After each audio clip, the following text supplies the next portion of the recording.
Hello and welcome into today's edition of the Arizona State Sun Devils Insider Podcast. My name is Kevin Hicks and I'm your lead beat writer for the Arizona State Sun Devils on SI, and I am so grateful to be joining each and every one of you today on this beautiful Thursday afternoon.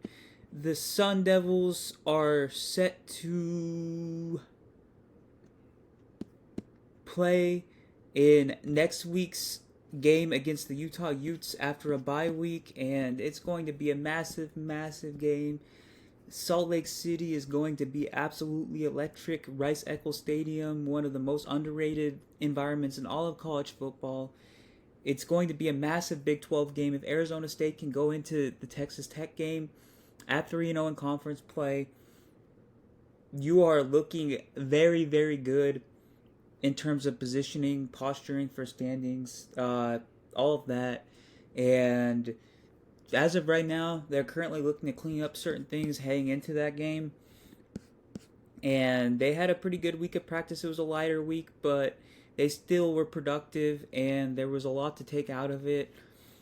And for one of the episodes leading up into game week for Utah, I wanted to talk about the three most important games that remain on the Arizona State schedule. There are 7 games left, so these 3 games stand out above the rest. Obviously, West Virginia is a homecoming game, so that's going to be a big game no matter what. That deserves a mention. The Colorado game could potentially be a trap game. That's worth mentioning. The Houston and Arizona games. Houston is better than expected, and it's going to be off of 4 consecutive games against Big 12 contenders. It's going to be emotional. It's going to be a physical game. Willie Fritz does not pull any punches. And Arizona, obviously a rivalry game. If Arizona was a little better, that might be on my list, but that didn't make it, and you probably gathered who the top 3 are. I just need to get the order out, but before we do that, please follow me on X/Twitter at khicks_21 if you get the chance to do so. I am frequently posting story content, video content, potential news tidbits, and press conference content. Everything in between involved with Arizona State football will be found there. And soon enough, basketball as well. I'm excited to be covering the basketball team, men's and women's, this season as well.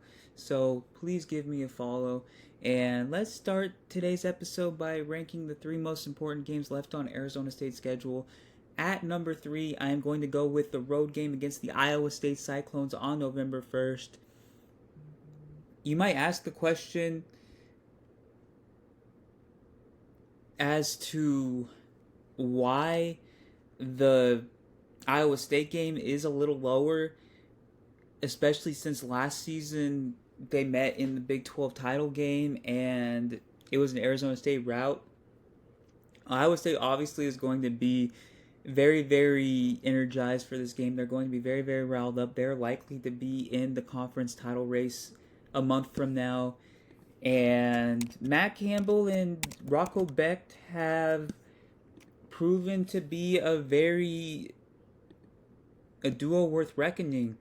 Even though they only narrowly beat Arkansas State, Iowa, and Kansas State, they just blew out Arizona. And the next 3 games, they play Cincinnati, Colorado on the road, and they play BYU at home. So they do have a challenging slate coming up, especially because the Cincinnati game is going to be without several DBs against Brendan Sorsby and a Cincinnati team that has exceeded expectations. Colorado on the road might be challenging as well. Colorado isn't as explosive as they were last season, clearly, but being in Boulder might give them an advantage. And then BYU is going to be a tough game, but if they go 2-1 in that stretch, they are heading into the Arizona State game in great shape. They do play TCU and Kansas after Arizona State, so there is some challenge after that, but I just can't put Iowa State higher than number 3 right now because of those close games that they had early in the season, and I don't believe in their group of pass catchers as much as the 2 teams that are ahead. I don't necessarily believe in the running back room. I feel like the running back room lacks explosiveness, at least vertically, at least when it comes to downhill rushing, breaking it free. Yeah, I got Iowa State at 3. They're still a quality team, but I believe the top two games have a higher magnitude at the moment. So that leads me to my number 2 spot. I have the Texas Tech Red Raiders. This has been a matchup that has been discussed for months and months. Josh Pate even said that this would be the biggest game of Week 8 just due to the magnitude of the game in terms of the Big 12 schedule at large, the standings, everything in between. Arizona State and Texas Tech were widely regarded as the two most talented teams in the conference heading into the season. That still looks to be the case, and Arizona State's going to get a crack at avenging the loss to the Red Raiders a year ago. Texas Tech obviously has a restructured front seven on the defensive side of the ball. The offense has been better than expected. There were some questions surrounding quarterback Bayron Morton, his ability to elevate an offense. They lost their starting running back heading into the season, and there were some questions, but they've very much so exceeded expectations offensively, and defense has been as good as advertised. Hopefully, players such as Xavier Alford and Montana Warren, possibly Cyrus Fiaseu, come back for the Texas Tech game. That will give Arizona State a massive, massive boost in the matchup. It will very likely be a rubber match. I'm not going to say it's going to be a low-scoring game. There is potential for it to be a low-scoring game with the way that both defenses are playing currently. I really wouldn't be surprised if it came down to, if it was a 17-17 game, it came down to who had the ball last, who made the most plays at the end of the game. That would not surprise me in the slightest. Texas Tech has a couple of challenges over the next 2 weeks leading up into the game. They play Houston on the road and Kansas at home. Getting Jalen Daniels at home, they should be able to win that game, but Kansas' offense is actually very good despite the defensive issues. Houston on the road, that could be a tricky one as well. Houston's a very physical team. As I said, Willie Fritz is a great coach. His teams are prepared. And Houston's fan base is getting re-engaged in the football sphere once again. So that could be an interesting game for the Red Raiders. I still personally believe that they will head into the Arizona State game undefeated, and Arizona State hopefully only has one loss at that point. That leads me as a perfect segue into the number 1 team in my rankings. I have the Utah Utes coming up next Saturday.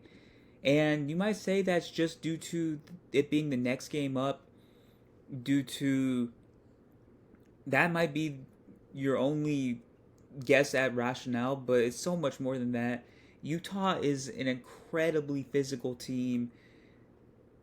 The offensive line is anchored by 2 first-round tackles, as described by Kenny Dillingham when asked by me, and Spencer Fano and Caleb Lomu. Their front seven defensively is absolutely stacked as well. The defense did show some cracks in the loss against Texas Tech, but it will be a test for the Arizona State offensive line. It will be a test for the running back room. And Kyle Whittingham is a phenomenal coach. He's already gotten the best of Kenny Dillingham once in Utah when they played in 2023. Utah won that game 55-3.